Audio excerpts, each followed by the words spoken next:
बिस्मिल्लाहिर्रहमानिर्रहीम। अस्सलाम वालेकुम नाज़रीन, उम्मीद है कि आप सब ठीक होंगे, खैरियत से होंगे। प्रोग्राम आज की खबर के साथ मैं हूं आपकी host Mahwish Mumtaz bag.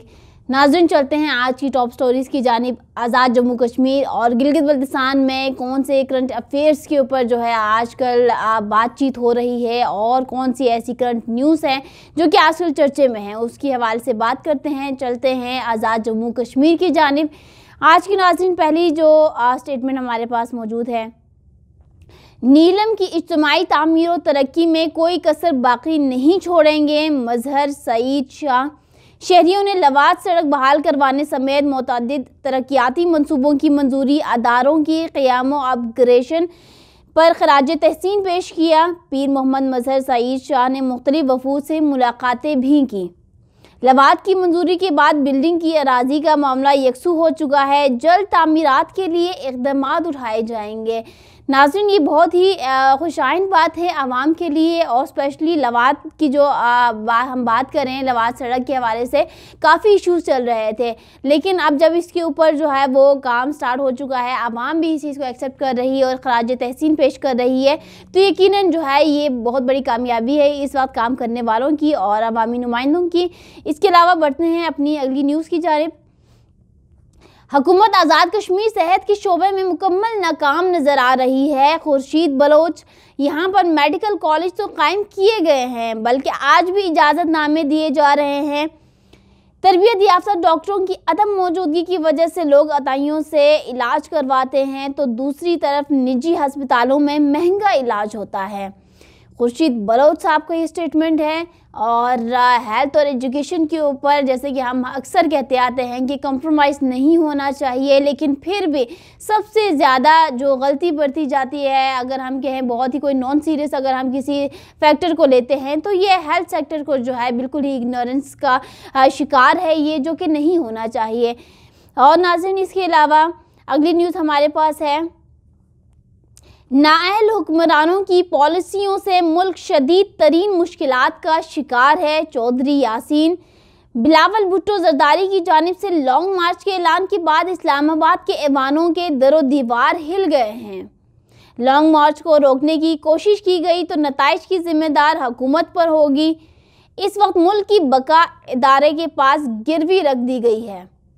Long मार्च की तैयारियों में नाज़रीन मसरूफ़ हैं आजकल सभी, और देखना यह है कि 27 फरवरी को क्या जो है वो आवाम के सामने आउटपुट नज़र आता है या फिर गवर्नमेंट को कितना टफ टाइम देते हैं, देखना है और वक्त का इंतज़ार करना है। इसी के साथ नेक्स्ट हमारे पास न्यूज़ है, फूड अथॉरिटी के छापे, गैर मयारी अशिया तल्फ, भारी जुर्माने आयद। टीम फूड अथॉरिटी ने Rashid Qureshi, district food controller, district food safety officer की निगरानी में दारुल हुकूमत के मुख्तलिफ बाज़ारों का मुआयना किया। मुजफ्फराबाद के एंट्री पॉइंट्स पर नाके लगाते हुए बैरून रियासत से एशिया खुर्दनोश लाने वाली गाड़ियों की भी चेकिंग की गई। और नाज़रीन, इसी की हम बात कर रहे थे लास्ट टाइम भी, और एक हमारे पास बड़ी अच्छी न्यूज़ आई थी जिसमें हमने एशिया खुर्दनोश के हवाले से आप लोगों को आगाह किया था कि कौन कौन से जो है वो शॉप्स, मार्केट जो है वो सील कर रहे हैं। इससे नाज़रीन होता ये है कि आवाम के लिए जो चीज़ ठीक है, जो चीज़ बेहतर है, वो चीज़ सामने आती है, और इन मामलात में जो गलत काम कर रहे हैं वो भी सामने आते हैं, और काम करने वाले अदारे भी नज़र आते हैं कि वाकई काम करने वाले भी कोई बैठे हैं, चेक एंड बैलेंस भी किया जा रहा है। और ये बड़ा अच्छा इनिशिएटिव है, इसको मज़ीद जो है वो इन्हेंस होना चाहिए, इंक्रीज़ करना चाहिए, और ऐसे सेटअप्स के हवाले से जो है मज़ीद हम बातचीत करते रहेंगे। नाज़रीन, आज की जो लास्ट न्यूज़ है आज़ाद जम्मू कश्मीर के हवाले से, हाइड्रो प्रोजेक्ट से मुतासरा इलाकों के लिए $55 मिलियन के फ़ंड्स मुख्तस। हुकूमत आज़ाद कश्मीर और नेपरा के दरमियान कम्युनिटी इंफ्रास्ट्रक्चर प्रोग्राम और कारपोरेट सोशल रिस्पॉन्सिबिलिटी CSR के फ़ंड्स के इस्तेमाल के हवाले से MOU पर दस्तखत हो गए। प्रोग्राम के तहत $55 मिलियन की रकम हाइड्रो प्रोजेक्ट की वजह से मुतासरा इलाकों पर खर्च होंगे। MOU साइन करने की तकरीब जम्मू कश्मीर हाउस इस्लामाबाद में मुनक़िद हुई और चूँकि MOU जो है वो साइन हो चुके हैं और $55 मिलियन के फ़ंड्स जो है वो इसके लिए मुख्तस कर लिए गए हैं।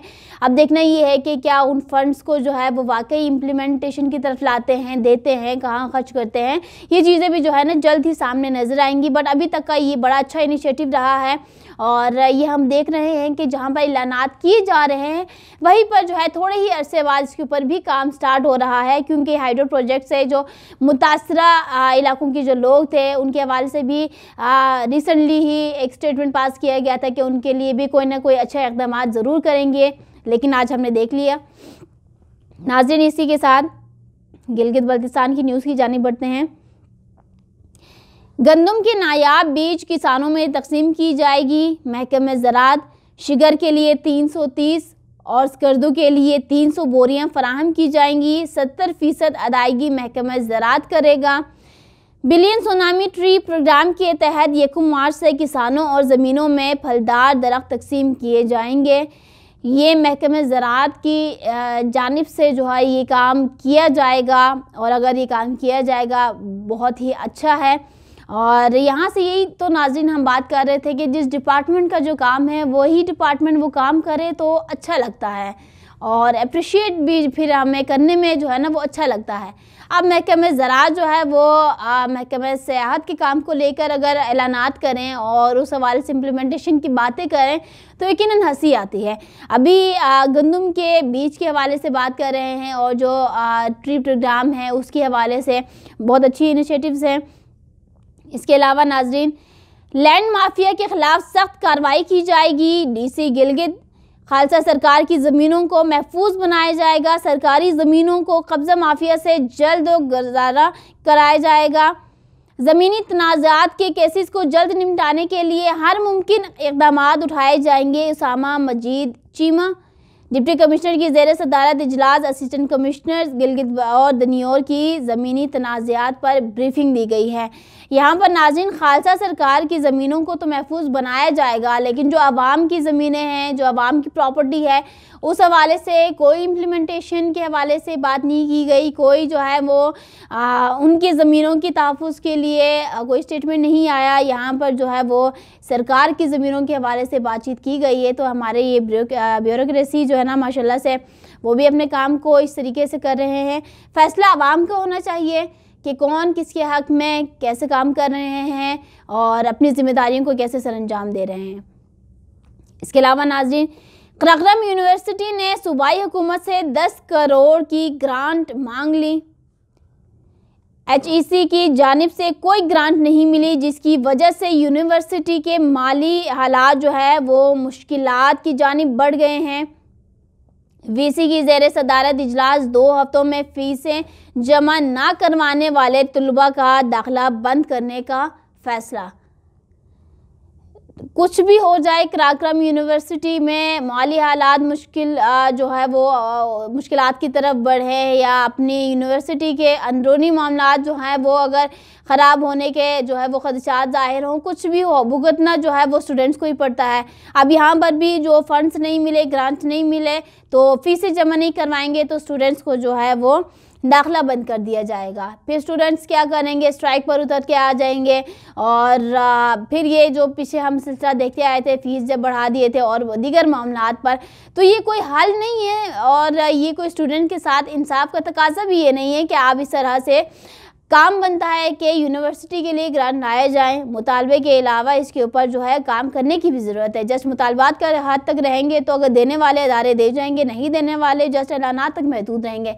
इसमें स्टूडेंट्स का क्या कसूर है? इसमें उन स्टूडेंट्स के पेरेंट्स का क्या जो है इसमें उनका गिला है होना चाहिए। इसके हवाले से नाज़रीन हम बात करेंगे, लेकिन इसके साथ ही हम अगली न्यूज़ की जानिब बढ़ते हैं। आज के लास्ट की हमारे पास न्यूज़ है। खालिद खुर्शीद ने इमरान खान को गिलगित बल्तिस्तान में सियाहती शोबे के मंसूबों पर पेशरफ्त से आगाह किया। पार्लियामेंट सीटें, वज़ीर आज़म और वज़ीर आला में अहम मुशावरत। गिलगित बल्तिस्तान को कौमी धारे में लाने के लिए पहली बार संजीदा कोशिशें हो रही हैं। कोई भी फैसला गिलगित बल्तिस्तान के मुंतखब नुमाइंदों को एतमाद में लिए बगैर नहीं किया जाएगा। सियाहों को बैनुल-अक़वामी मायार की सहूलियात फराहम करने के लिए इक़दामात किए जा रहे हैं। गुज़िश्ता 3 सालों में गिलगित बल्तिस्तान में मकामी सियाहत को फ़रोग़ मिला। वज़ीर आज़म की गुफ्तगू। यहाँ पर नाज़रीन 2 बातें हैं। एक तो जो टूरिज़म से रिलेटेड है, इस चीज़ को जो है वो अप्रिशिएट करना चाहिए। पीटीआई की गवर्नमेंट को जो है वो अप्रिसिएशन मिलनी चाहिए, अपोजिशन की जानिब से भी, आवाम की जानिब से भी और दीगर अदारों की जानिब से भी जो गिलगित बल्तिस्तान के लिए इस वक्त काम कर रहे हैं कि टूरिज़म बड़ा बूस्टअप होने को जा रहा है। और जितना अभी तक टूरिज़म पर काम हुआ है वो सब कुछ आवाम के सामने है। बड़े अच्छे इनिशिएटिव्स लिए गए, बड़े अच्छे प्रोग्राम्स किए गए और यहाँ से जो है वो एरिया की सिग्निफिकेंस वाज़े हो रही है। आलमी तौर पर जो है वो गिलगित बल्तिस्तान टूरिज़म के हवाले से जाना पहचाना जा रहा है। मज़ीद इसमें जो है अच्छे मामलात देखने को मिल रहे हैं। और इसके अलावा जहाँ तक बात रही पार्लियामेंट की सीटें, और वज़ीर आज़म जो है वो 4-8 पर अटके हुए हैं और वज़ीर आला खालिद खुर्शीद जो है वो 6-12 तक जो है सीट्स के मुतालबात कर रहे हैं। अब देखना यह है कि क्या बातचीत होती है। और यहाँ पर जो एक नाज़रीन स्टेटमेंट लिखी गई है, गिलगित बल्तिस्तान को कौमी धारे में लाने के लिए पहली बार संजीदा कोशिशें हो रही हैं। तो इस हवाले से भी हम अपने व्यूवर्स को आगाह करते हैं कि जी हाँ, बिल्कुल इस बार जो है वो 60 to 80% चांसेस हैं कि गिलगित बल्तिस्तान को कौमी धारे में लाया जाएगा। और गिलगित बल्तिस्तान की नुमाइंदगी जो है वो अब फेडरल में अच्छे अंदाज में होगी। सेनेट में नुमाइंदगी, कौमी असम्बली में जो है वो नुमाइंदगी मिलने की भी चांसेस हैं। और जो अपोजिशन है वो तो बारहा तनकीद करती आई है अब तक कि जो चीज़ नहीं होगी वो नहीं होगी, कह के ऐसे कोई सेंटेंसेस भी यूज़ हो रहे हैं।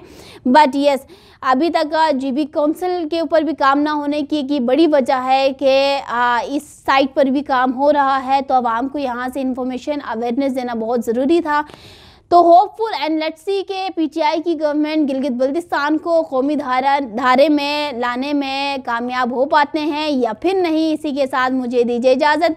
इंशाल्लाह नेक्स्ट प्रोग्राम में दोबारा हाजिर होंगे। तब तक के लिए अल्लाह हाफिज़।